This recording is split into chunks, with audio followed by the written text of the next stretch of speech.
Madame la Présidente, moi, j'ignore quand prendra fin et comment prétendre faire la procédure qui a été ouverte contre moi.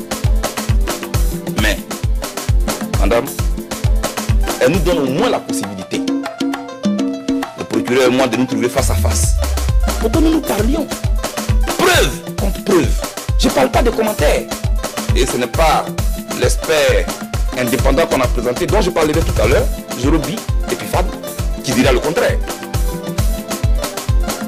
Je comprends surtout Mme Massida. Et mon conseil, Maître Ndri, n'a pas eu tort de dire qu'elle a été induite en erreur. C'est vrai.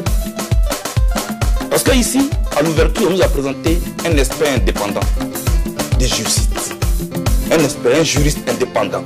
Madame, la Cour pénale internationale, c'est notre cour.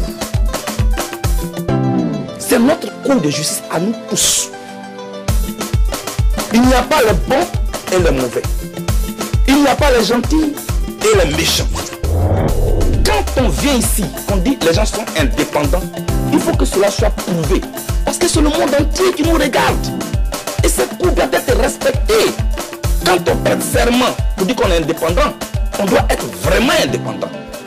Suivez mon regard, Madame la Présidente.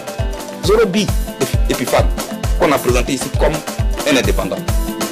Madame, à un meeting ouvert du parti de Ouattara, il a montré sa carte de militant d'Alassane Ouattara. Il a même tenté d'être candidat sous la bannière du parti de Ouattara à Saint-Fra, sa ville. Est-ce que quand on est militant d'un parti politique, on peut être indépendant? Et c'est quand on a pris la carte de militant d'un parti politique, et d'un parti politique, c'est ce qu'on appelle la discipline du parti, où on reçoit les ordres de son président. Madame la Présidente, mais c'est à son parti là que je suis opposé. Quel conseil il peut donner? Parce que c'est ce qu'on appelle les personnes de ressources. Je considère que Massida ne connaît pas la Côte d'Ivoire. Donc quand elle arrive, elle a bien d'une personne de ressources qui peut la guider. Mais si la personne de ressources elle-même est déjà à un parti pris, on ne peut avoir que de tels résultats. Je voulais faire cette précision à Madame la Présidente.